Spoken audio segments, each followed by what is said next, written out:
Hello everyone, welcome back to my channel English by Chhavi sir channel पर आप सभी viewers का हार्दिक अभिनंदन है। तो दोस्तों, आज के वीडियो में मैं डिस्कस करने जा रहा हूँ एमए फोर्थ सेमेस्टर के पेपर सेकंड मॉडर्न क्रिटिसिज्म की यूनिट फर्स्ट से IA रिचर्ड्स के work principles of literary criticism MCQs का पार्ट सेकंड। दोस्तों, पार्ट फर्स्ट मैंने अपलोड कर दिया है। जिस किसी ने पार्ट फर्स्ट ना देखा हो तो वह चैनल की प्लेलिस्ट में जाकर पार्ट फर्स्ट को देख सकता है। So let's start the part second of principles of literary criticism by IA Richards. और क्वेश्चन नंबर 26 से स्टार्ट करने जा रहे हैं पार्ट सेकंड को। Richards believes poetry contributes to human experience by, ये क्वेश्चन कह रहा है कि रिचर्ड्स का मानना है कि कविता मानवीय अनुभव में योगदान देती है। तो कैसे, किस प्रकार मानवीय अनुभव में कविता योगदान देती है, तो इस क्वेश्चन का सबसे पहले आंसर जानते हैं। और आंसर है ऑप्शन सी, यानी balancing conflicting impulse and emotions, यानी परस्पर विरोधी आवेगों और भावनाओं को संतुलित करना। क्वेश्चन नंबर है 27। इन हिज एनालाइज, अपने विश्लेषण में रिचर्ड्स कंपेयर्स, जो IA रिचर्ड्स हैं वो तुलना करते हैं, पोएटिक लैंग्वेज की तुलना करते हैं। तो किससे करते हैं पोएटिक लैंग्वेज की तुलना? तो IA रिचर्ड्स जो तुलना करते हैं अपने विश्लेषण में, वो करते हैं एवरीडे स्पीच से। Option B is the right answer. Question number 28। Richards considers good poetry to be, यानी रिचर्ड्स का मानना है कि जो अच्छी कविताएं होती हैं टू बी, उसे कैसा होना चाहिए? तो अच्छी कविताओं को होना चाहिए emotionally complex and organised. Option C, यानी भावनात्मक रूप से जटिल और संगठित होना चाहिए। चलिए बढ़ते हैं क्वेश्चन नंबर 29 पर। Richards introduces the term synchronic analyse to describe. तो रिचर्ड्स ने सिंक्रोनिक विश्लेषण शब्द का परिचय दिया। तो किस प्रकार उन्होंने सिंक्रोनिक विश्लेषण शब्द का परिचय दिया? तो सबसे पहले इसको आंसर को समझेंगे। और आंसर है आपका the simultaneous interplay of emotions in a poem. Option B is the correct answer, यानी कविता में भावनाओं का एक साथ अंतर संबंध होना। क्वेश्चन नंबर है 30। रिचर्ड्स आर्ग्यूज दैट, रिचर्ड्स जो है आर्ग्यू करते हैं, तर्क करते हैं कि पोएट्री डिफर्स फ्रॉम प्रोज, जो कविता होती है वो गद्य से डिफर होती है, बिकॉज इट फोकसेस ऑन, क्योंकि ये फोकसेस करती है। तो दोस्तों, किस पर फोकसेस करती है? चलिए ऑप्शंस देखते हैं, ABCD। तो option number B is the correct answer of this question, यानी इमोशनल रिसोनेंस, यानी भावनात्मक प्रतिध्वनि। Question number 31। Richards highlights that the primary appeal of poetry lies in its, यानी जो रिचर्ड्स हैं इस बात पर हाईलाइट्स यानी प्रकाश डालते हैं कि कविता का प्राथमिक आकर्षण इसकी किस पर आधारित है? तो 31 क्वेश्चन का करेक्ट आंसर हो जाएगा इमोशनल ऑर्गेनाइजेशन पर। क्वेश्चन नंबर है 32। अकॉर्डिंग टू रिचर्ड्स के अनुसार one of the essential qualities of a good poem is its ability to, एक अच्छी कविता का एक अनिवार्य गुण उसकी यह क्षमता है कि, तो क्या क्षमता है? तो दोस्तों, इस क्वेश्चन का आंसर है, पहले जानते हैं, balance conflicting impulses. Option C is the correct answer, यानी परस्पर विरोधी आवेग को संतुलित करना। Let's move the question number 33। Richards asserts that, जो IA रिचर्ड्स हैं, एसर्ट्स मतलब होता है दावा करते हैं, कि meaning of a poem, poem की जो मीनिंग होती है इज डिटरमाइंड बाई, उसको निर्धारित किया जाता है। तो किसके द्वारा निर्धारित किया जाता है पोयम की मीनिंग को? तो दोस्तों पोयम की मीनिंग को निर्धारित किया जाता है its emotional effects on readers, यानी पाठकों पर इसका भावनात्मक प्रभाव डालकर। Question number 34, Richards work emphasises that literature serves as a medium for. जो रिचर्ड्स के वर्क हैं एम्फेसाइजेस, वो जोर देते हैं कि लिटरेचर सर्व्स, जो साहित्य होता है वो सेवा करता है एज अ मीडियम, एक मीडियम के रूप में, फॉर, किसके लिए? तो 34 क्वेश्चन का करेक्ट आंसर है हार्मोनाइजिंग ह्यूमन एक्सपीरियंस, यानी मानवीय अनुभव में सामंजस्य स्थापित करना, हार्मोनाइज स्थापित करना। चलिए बढ़ते हैं क्वेश्चन नंबर नेक्स्ट, यानी question number 35। What term does Richards use to describe the unity of a poem's components? कविता के कंपोनेंट्स यानी घटकों की एकता का वर्णन करने के लिए रिचर्ड्स किस शब्द का प्रयोग करते हैं? तो रिचर्ड्स जिस शब्द का प्रयोग करते हैं वो शब्द है organic unity. Option C is the right answer, यानी जैविक एकता। क्वेश्चन नंबर 36, फॉर रिचर्ड्स, यानी रिचर्ड्स के लिए द एवोल्यूशन ऑफ लिटरेचर, साहित्य का जो एवोल्यूशन होता है, जो मूल्यांकन होता है, डिपेंड्स, वो आधारित होता है प्राइमरली ऑन, प्राथमिक रूप से किस पर आधारित होता है? तो आधारित होता है इमोशनल एंड साइकोलॉजिकल रिस्पॉन्स पर आधारित होता है। क्वेश्चन नंबर है 37, Richards views the misunderstanding of poetry as a result of.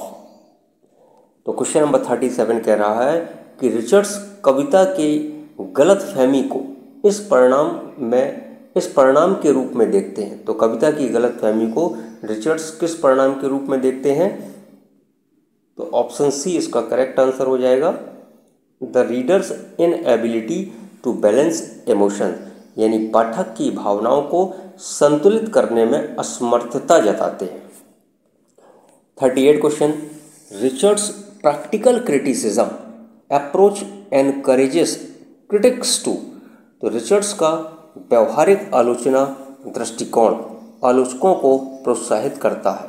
तो किस प्रकार आलोचकों को इनका जो दृष्टिकोण है वो प्रोत्साहित करता है? चलिए ऑप्शन को देखते हैं। तो option number b is the right answer, यानी analyse poetry independently of external influences, यानी बाहरी प्रभाव से स्वतंत्र होकर कविता का विश्लेषण करना।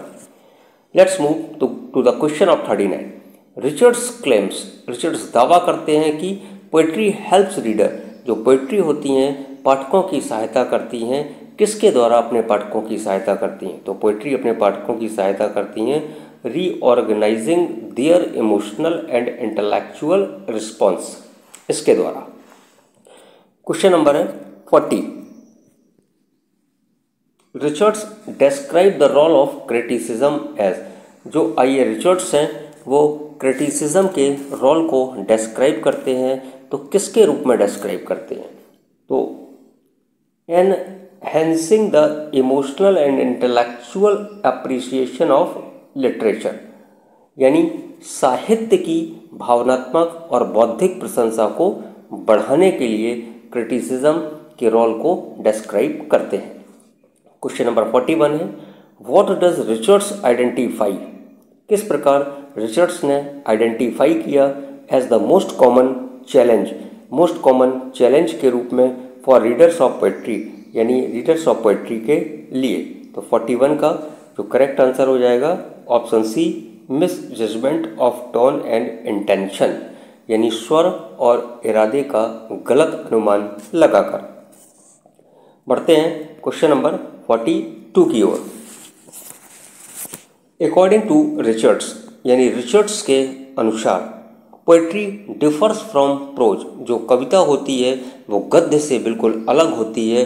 ड्यू टू इट्स, अपने किसके कारण गद्य से पोएट्री अलग होती है? तो क्वेश्चन का करेक्ट आंसर है option C, greater reliance on emotional effect, यानी भावनात्मक प्रभाव पर महान भरोसे से जो पोइट्री होती है वो प्रोज से एकदम डिफर होती है। Question number 43, Richards argues that, Richards तर्क करते हैं कि इफेक्टिव पोइट्री, जो प्रभावशाली पोइट्री होती है, मस्ट हैव, उसको कैसा होना चाहिए। तो इफेक्टिव पोइट्री को दोस्तों होना चाहिए emotional balance and harmony, option b. Question number 44, in principles of literary criticism, यानी आई ए रिचर्ड्स का ये जो वर्क है principles of literary criticism, Richards critiques traditional literary studies for, तो रिचर्ड्स पारंपरिक साहित्यिक अध्ययन की आलोचना करते हैं। तो कैसे करते हैं, तो इस क्वेश्चन का 44 क्वेश्चन का जो करेक्ट आंसर होगा वो होगा option c, failing to focus on the reader's emotional response. Let's move to the question of 45 question है, Richards theory suggest that, Richards की जो थ्योरी है वो सुझाव देती है लिटरेरी वैल्यू, जो साहित्यिक मूल्य होते हैं वो कैसे होते हैं। तो जो साहित्यिक मूल्य होते हैं वो होते हैं subjective and based on emotional impact, यानी इमोशनल इम्पैक्ट पर आधारित और सब्जेक्टिव होते हैं। बढ़ते हैं क्वेश्चन नंबर 46 पर, Richards views the study of poetry as a means to, Richards के दृष्टिकोण पोइट्री के अध्ययन पर एज अ मीन्स, एक प्रकार के साधन है। तो कैसे साधन है, तो इस क्वेश्चन का करेक्ट आंसर है train the mind to appreciate emotional complexities, यानी option C is the right answer.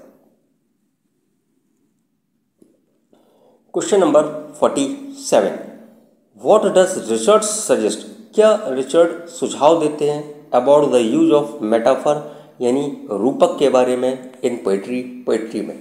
तो मेटाफर का यूज पोइट्री में जो होता है उस पर सुझाव देते हैं रिचर्ड्स कि it serves as a tool, ये एक टूल के रूप में कार्य करती है टू एवोक इमोशनल रिस्पॉन्स, ताकि इमोशनल रिस्पॉन्सेस को एवोक किया जाए, प्रोत्साहित किया जाए। क्वेश्चन नंबर है 48, Richards analyse emphasises the importance of, Richards विश्लेषण के महत्व पर जोर देते हैं। तो कैसे जोर देते हैं, तो the emotional and intellectual interaction of readers with the text, option C is the right answer. Question number 49, Richards approach to poetry challenges critics to, तो कविता के प्रति रिचर्ड्स का दृष्टिकोण आलोचकों को चुनौती देना है। तो कैसी चुनौती देना है, understand the interplay of emotions evoked by poem, option C is the right answer. दोस्तों पार्ट सेकंड का आज का आखिरी क्वेश्चन है और क्वेश्चन नंबर है 50, Richards theory was ground breaking for its emphasises on, यानी रिचर्ड्स का सिद्धांत इस बात पर जोर देने के लिए अभूतपूर्व था। तो किस बात पर जोर देने के लिए रिचर्ड्स का सिद्धांत अभूतपूर्व था, तो option C is the right answer, the psychological effects of literature, यानी लिटरेचर के मनोवैज्ञानिक प्रभाव। आई होप पार्ट सेकंड आपको समझ में आ गया होगा। दोस्तों वीडियो अच्छा लगा हो तो वीडियो को लाइक करिए, सब्सक्राइब करिए और अपने दोस्तों के साथ शेयर करना बिल्कुल भी मत भूलिए। तो मिलते हैं आपसे नेक्स्ट वीडियो में, यानी आई ए रिचर्ड्स के work the principle of literary criticism का पार्ट 3 में। दोस्तों तब तक आप मस्त रहिए, खुश रहिए, जहाँ रहिए प्रसन्न रहिए, और हाँ आप अपना और साथ साथ अपनों का भी ख्याल रखिए और English by Chhavi sir channel को इसी प्रकार अपना प्यार देते रहिए। Thanks for watching.